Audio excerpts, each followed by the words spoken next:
So you've read some biographies of famous women. First by Giovanni Boccaccio, pictured here, his book, of course, being Famous Women.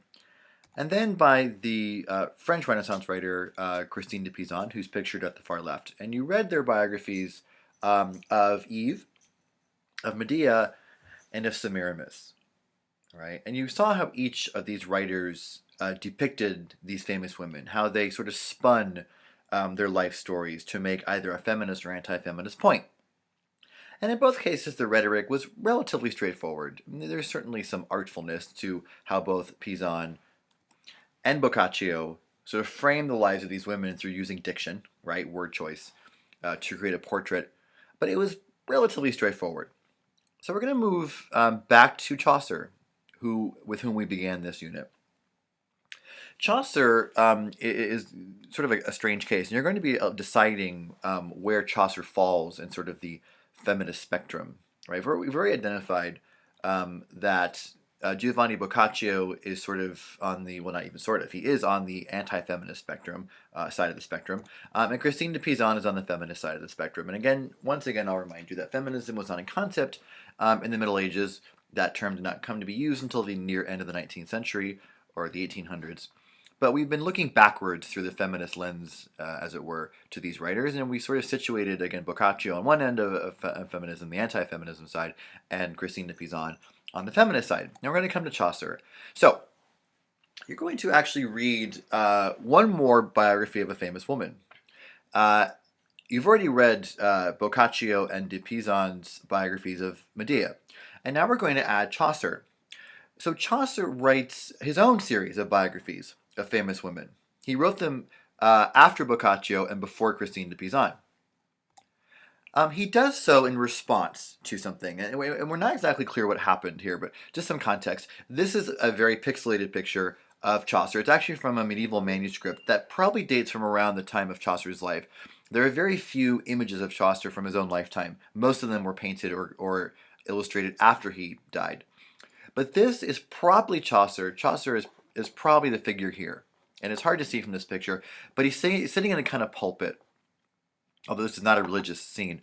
And he's reading to an assembly of sort of noble lords and ladies. And in this picture, he's possibly reading at the court of King Richard II, who was one of his patrons, who made sure that Chaucer, you may remember, had a lifelong pension, although he had to ask for it every year. What he's reading here is probably a long poem he wrote called Troilus and Cressida, or if you ask an academic, it's pronounced Troilus and Cressade. Troilus and Cressida is sort of a Romeo and Juliet type story. Young woman, young man are brought together by an intermediary. Remember in Romeo and Juliet, if you know that story, it's a nurse. It's Juliet's nurse who brings them together. In Troilus and Cressida, it is a man named Pandarus, right, who brings these two lovers together. And this, by the way, is set in ancient Troy. They're madly in love with each other, but a funny thing happens in Chaucer's Troilus and Cressida, and Chaucer did not make up the story. Like most medieval writers, he did not really ever write his own plots. In fact, plots that such great writers like Shakespeare or Chaucer devise are often among the worst things they write. So it was actually not considered at all thievery to take the plots of existing books and rewrite them in a different way. So he takes Troilus and Cressida and he makes it his own. But he does a funny thing. At the end of Troilus and Cressida, he has Cressida betray Troilus, and she goes off with another man. Right? It's really the equivalent of the young woman ditching the emo guy and going off with the jock. And it outraged people. Robert Henryson, who some of you read on your Chaucer path, was a Scottish poet, very well respected during Chaucer's time, and he writes a response to Chaucer's Troilus and Cressida, in which he sort of depicts Cressida as this defamed and sort of disparaged woman, right? And she's living in rags and sort of shame because of what Chaucer did to her. And it's called the Testament of Cressida. So Chaucer obviously made people mad with his depiction of Cressida. And we don't know exactly what was said to Chaucer, but Chaucer actually tried to atone for what he did. He writes a long poem, called The Legend of Good Women. And in the prologue to The Legend of Good Women, a sort of love deity comes to Chaucer and says, you better fix what you did in Troilus and Cressida. And it's a lot like what Christine de Pizan does in the Book of the City of Ladies.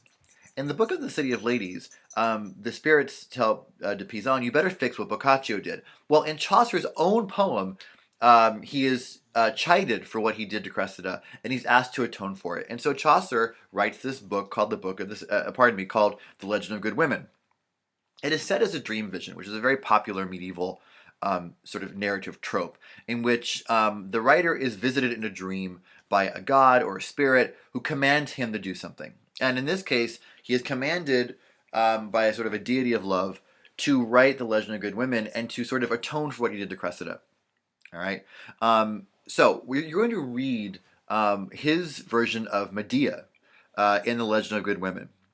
All right. Now, much like you did with de Pizan and Boccaccio, your job is to sort of fish through his version of the Medea story and figure out whether he's a feminist or an anti-feminist. And it's not going to be quite as clear cut as it was with Boccaccio and de Pizan. So I'm going to remind you that anti-feminism sort of is found very crudely put here in two forms, right? The anti-feminism we're familiar with, the misogyny we're familiar with, which is women are evil, women are harlots, women are weak, women are stupid.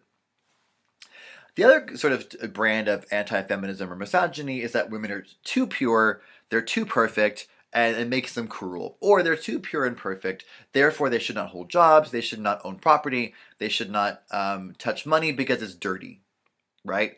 It's sort of the same argument that was used to infantilize Native Americans, right? They're so pure, these Native American tribes, that they're sort of noble savages, right? That they're not corrupted by sort of greed and money. Well, women were viewed the same way, right? Let's not have them dirty their pretty hands with such things as like worries about money and having a job and all that. So you're going to be reading Chaucer's biography of Medea and sort of making a decision as to whether you think Chaucer is a feminist or anti-feminist. Now, just a little bit about Medea. Medea is a figure found in Greek mythology, and she is a sorceress, right, from an island called Colchis, and she is brought back to the sort of the Greek homeland by Jason. And Jason, of course, is a very famous hero in Greek mythology, and he is famous for capturing this very sought-after prize called the Golden Fleece. In Christine de Pizan's version, if you'll recall, of the Medea story, Medea is credited in some ways with Jason's triumph in getting this thing called the Golden Fleece. All right. Anyway, so he goes off and brings Medea back, and she's a foreigner and doesn't even speak the language. All right. So right away, she is an other. She does not fit in society. All right. She has two children by Jason, and you'll see them in this picture here, right on the far left. But Jason goes off and has an affair. All right, leaving Medea behind. Medea finds out about this, and by the way, there are varying versions of the story, but most versions of the story, she finds out that her husband has committed adultery, and out of sort of revenge and madness and all that, she murders her two children, and Jason comes back to discover them murdered. And in the Greek tragedy that kind of made this story popular was by the ancient Greek playwright Euripides.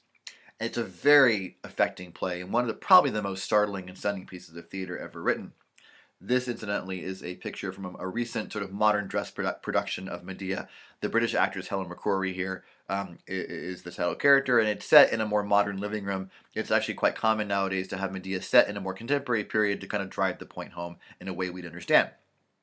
So she murders her two children, and Jason comes back to discover them and hurls all these insults at Medea, saying, "How could you? How could you? How could you?" And she basically says, "It's your fault. You did this to me." Right?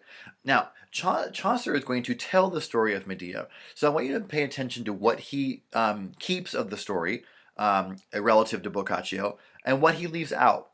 And you can also compare him to Christine de Pizan, which you should do. Just know that Christine de Pizan is writing after Chaucer, and we don't know whether Christine de Pizan knew of Chaucer's version of the Medea story. We know she was aware of Boccaccio's. We don't know how much she was aware of Chaucer's. So the idea is that you're going to try to situate Chaucer into this sort of feminism, anti-feminism spectrum or scale, based on your reading of The Legend of Good Women, and specifically Medea's biography that he writes.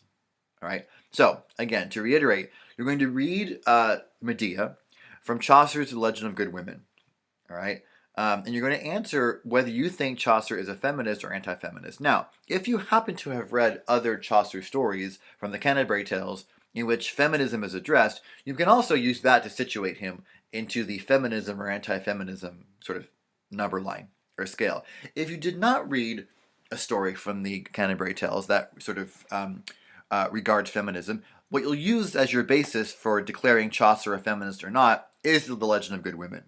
All right, so you'll have some evidence there. And just like you did with Boccaccio and with de Pizan with regard to Semiramis, you're going to be combing through the Legend of Good Women to find rhetoric and diction that you think sort of confirms Chaucer's status as a feminist or an anti-feminist. And we'll end up answering the essential question, which was, by the standards of his day, do we consider Chaucer a feminist or anti-feminist? And again, you'll be using the group questions we came up with that a feminist theorist would ask of a text. And The Legend of Good Women is a fascinating text to which we can apply these essential questions. And it's a fascinating text to comb through to determine whether he's a feminist or anti-feminist. I can tell you right now, as you read The Legend of Good Women, as you read Medea from that work, it's not a clear-cut answer.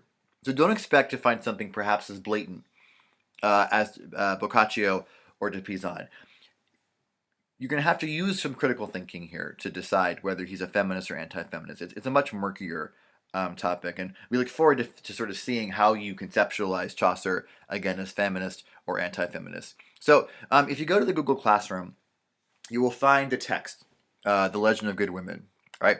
I've chosen a poetic text. I've chosen a translation that still retains the poetry because, frankly, I think after sort of seeing how students worked with the Canterbury Tales, I think that reading it in poetry is actually easier. So I've chosen a modern English poetry translation.